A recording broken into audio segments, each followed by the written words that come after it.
Good morning, everybody. How are you today? So I've got a question. Raise your hand if you like to help other people succeed. No, you don't? Okay. Well, guess what? Other people like to help you succeed as well. So I want you to think of this. What if you were hurting yourself by not telling people how to help you? Imagine I own an office supply company. If you said, well, Mark, what do you do for your customers? Oh, I just bring stuff to their office. Could you really help me if I really said that? I mean, who's going to go out and go, oh, there's a guy who brings stuff to offices. That sounds kind of basic and silly. You're laughing at that, but it's true. You'd be surprised how many people, think about the people you meet with, that say something so basic and so mundane that you can't possibly promote them or help them. But if I said, well, what I do is I provide items for offices efficiently, mainly for CPAs and lawyers, so they can do what makes them money. That's something you might be able to help other people share, correct? A little more interactive. So what I wouldn't want you to do is lose interest in me because I didn't give you the right information, but we see people do that all the time. So what I'd like for you to do is think of this. Do you give a clear message to the people that you meet with about what you do? Do you give them the information needed for them to connect you to the people you want to meet? Think about that for a second. Think about what you say for 1 second. Do you say something that can attract people to you, or do you detract them from you? So, when you sit down with somebody, we all meet with different people. I want you to think of it this way. Do you give them enough value when you sit down with them that they'd want to buy your meal, your coffee, your dinner, whatever it is? Do you share enough information with them, thinking of them rather than thinking, well, here's what I need from you. I need this, and I need that, and I need the other. Well, that's what a lot of people do, is they basically spill all over you about what they do, and they don't think about helping the other person. But in a good referral system, what you do is you find ways to help each other. So if you go with the goal of helping the other person, and they go with the goal of helping you, who's losing? You're both winning. You're both helping each other succeed. And that's the point that a lot of people miss, is they're all about themselves, they're not about the person sitting across from them. So next time you sit down at a Starbucks, a Bread Co., wherever you're having a meeting, think, can I give them enough value to help them succeed that they want to buy my meal? Raise your hand if you've ever done that before. Ooh. Richard, and I know Richard has, because I know how he networks. But the point is, think of it that way. Okay? Now, what I want you to do is, when you meet with someone and they say, oh yeah, my wife and I went and did this, or my cousin and I went and did this, how many people think to ask what that person does? What do they do for a living? What are their interests? Because if you bring them up, not only are you showing an interest in someone in their life to attract them to you, but you're possibly finding a new referral partner, a new connection, a new piece of business. There's so many people that are mentioned in their world. Well, you're thinking about that, aren't you, Dan? Well, you're saying, because you talk to people all day long, whether it be a patient, whether it be a client, ask them what that person does. Because you know what? You never know that they say that person does this or that. It could be a great referral for somebody in this room or someone else you network with. And if you help other people, going back to the same theory, guess what? They might want to help you. You're now top of mind because you connected their wife, their husband, their brother with someone who can help them succeed. Why don't they want to help you succeed? Well, of course they do. That could turn into them thinking about you when they have a meeting later in the day and bring a referral back to you. Just a very simple thing. Just ask, oh, what does Joe do? Oh, Joe's in construction. What does he do? Oh, he does some random handyman stuff, and he just thinks, oh, Richard Terry, do you ever need someone to help with subcontracting ever? That happens once in a while? So there we go. That's how it works. So a lot of people think about this. They say, well, I only want to meet with people that are good referral partners for me.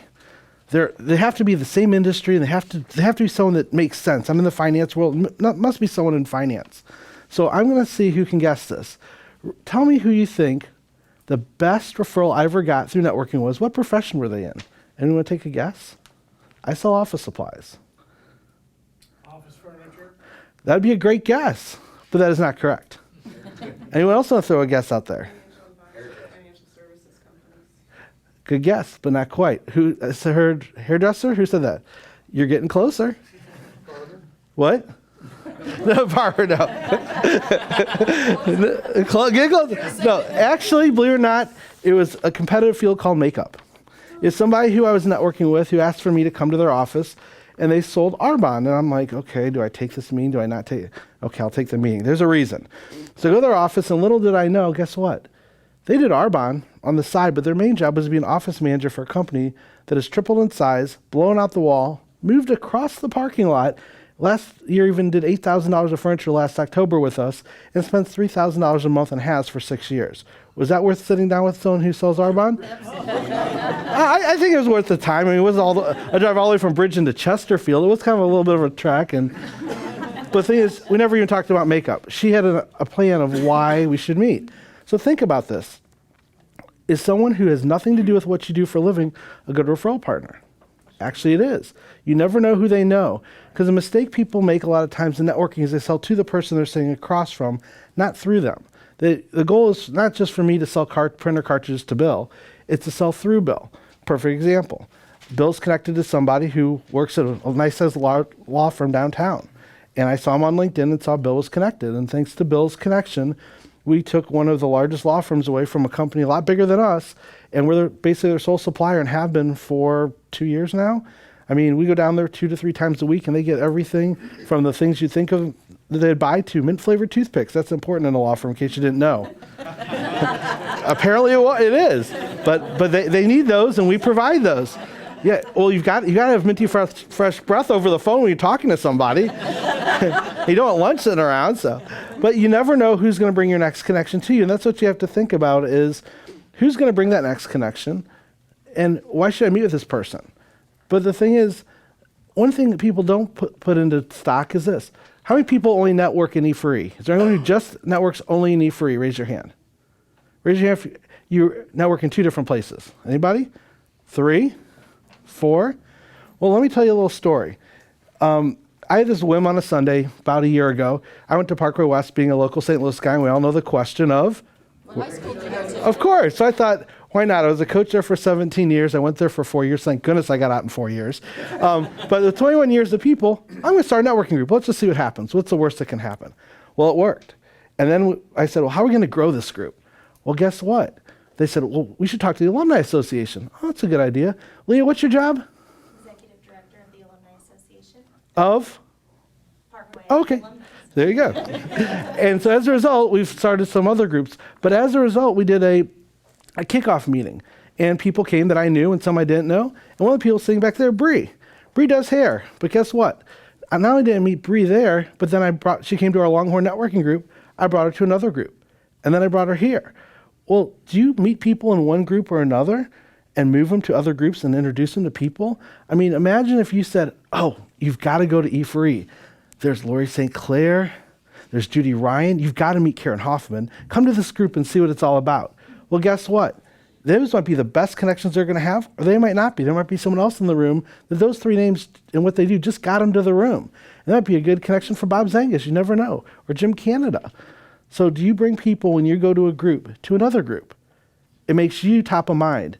That's how you keep getting referrals and helping people grow. Because again, it's about them meeting other people, not about you, but then it becomes about you. Think about that. Raise your hand if you've ever taken somebody to another group other than the group you met them in. Good. There we go. That's good to hear. So what I want you to do is when you personally introduce one of those people, don't just say, oh, this is Steve, this is Bob. Tell people why Steve and why Bob. Why should Steve meet Bob? I mean, you don't want to say, oh, that's Steve, he's wearing a green shirt. That's Bob, he's wearing blue pants. But sometimes that's the way people introduce people. Say, this is why I want to meet certain people, want you to meet this certain person, and give them a reason and a way to start talking. Because again, it's kind of awkward. You go, here, Steve talked to Will. Will talked to Steve. Okay, hi, how are you? So you know Mark, huh? You got any good stories on him? So the whole point is give them a reason to at least start that conversation and let them find out if what do you think is a good match really is a good match.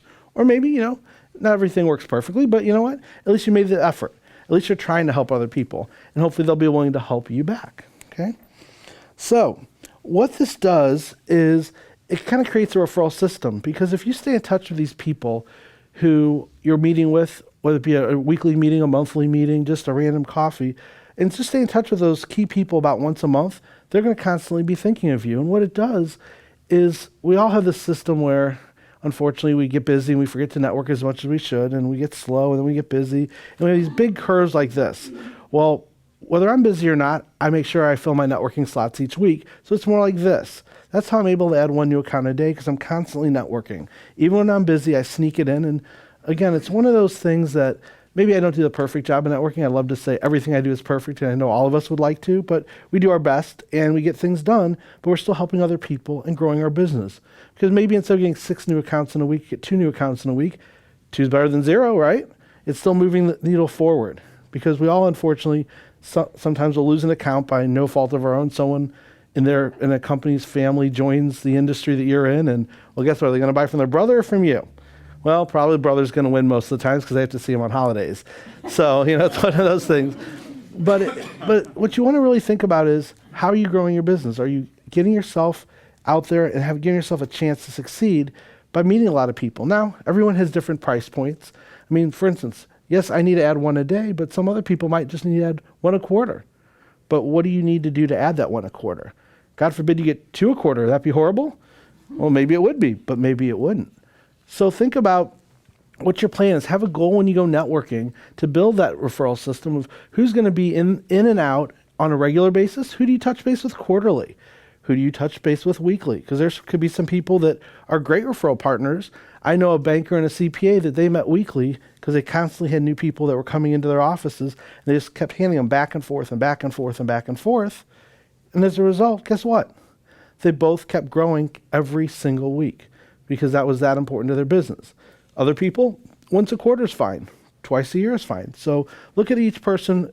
I know Glenda said look to the person to your left and your right. Look to that person and say, okay, is that person someone I need to meet with monthly, weekly, yearly, or just waving passing at the stoplight when you miss Quick Trip's turn, right? So here's the thing. You can always cold call. I know that John's going to talk about that here in a little bit, about calling and making phone calls. But there's different ways to skin a cat. My way is networking. And it's one of those things that it's worked for me. Really, if you attract people to you by being friendly and helpful, why wouldn't they want to help? Because I'll be honest, I'd rather win than lose. Anyone else want to win rather than lose? I would, because I don't get up every day and go, I'd like to lose today. This could be great. No, I say I'd like to win. What's so funny, Andy? You like to lose? No, I just can't. Again, it's like, who likes to lose?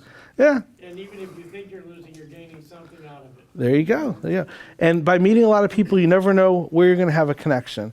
I look at it, it's called my bench. I have about 1,500, close to 2,000 people I call my bench. People that I rely on, and just like a baseball coach, I say, you never know who's going to be called off the bench today. But like I had a call the other day. I have a friend who's, I went to college with, her boyfriend, unfortunately, has a son that the mom was going to take him out of state, and he didn't know anybody who did that. Well, guess what? I did. And within the same day, I made a phone call. The guy got in the lawyer's office and kept the kid in the state, which if that hadn't happened, he might not be able to see his son because his son was going up to Chicago. Is that a big deal as far as growing my business? Not at all. It has nothing to do with it. It's called helping other people. So when you're networking, think about who you can help that has nothing at all to do with what you do for a living, which is my favorite question to ask when networking or talking to my clients.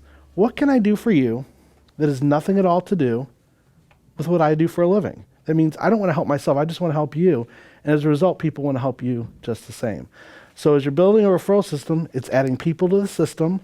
It's consistently meeting with different people, not just the people in your area, and referring them to other people, whether it be through networking or personal introductions outside of the people they know. So if you have any questions, I would love to. Oh, I got a hand in the back already. Hang on a second. How do you go about deciding on who to meet with? We're going to put this on tape, so Okay. even though we don't have a sound system, I still want to capture the questions. Okay. So I'll pass the microphone. I would just. Is it on? Yeah, go ahead. You're not going to hear any sound. We don't have any speakers in here. Oh, okay. Just wondering how you go about deciding on what meetings to take, since you never know where a referral can come from. But on the other hand, there are some folks it makes more sense to, obviously, to meet with. It's a great question. There's no science to it other than the fact of so when I meet with somebody, I like to think I have a stupid human skill of I can usually read people within 5 seconds. I mean, that's why I avoid Dale like the plate. No, I was kidding, Dale.